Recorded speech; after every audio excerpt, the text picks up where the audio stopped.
এই মুহূর্তে আছি বলসুন্দরী বড়ইয়ের বাগানে। যে বাগানটিতে আছি এই বাগানের মালিক নাসির ভাই।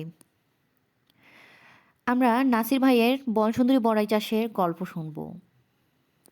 তিনি গ্র্যাজুয়েশন শেষ করে চাকরি না পেয়ে হতাশাগ্রস্ত হয়েছিলেন শুরুর দিকে।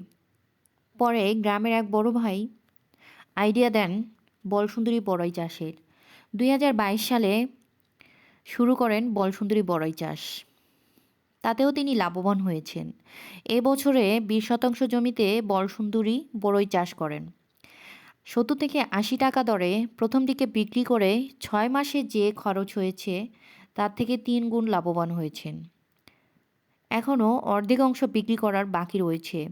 তিনি গ্রামের অন্য তরুণদেরও উদ্বুদ্ধ করেছেন এবং এও বলেছেন, বেকার ও শিক্ষিত যুবকরা যারা বসে আছেন, বসে না থেকে কৃষি অথবা কুল বড়াই চাষে এগিয়ে এলে একদিকে যেমন বেকারত্ব দূর হবে, অন্যদিকে অর্থনীতিতেও সমৃদ্ধি আসবে। তাই আমরা যারা বেকার রয়েছি, বসে না থেকে আজকে থেকেই কিছু না কিছু শুরু করি, সুখী ও সমৃদ্ধ দেশ গড়ি।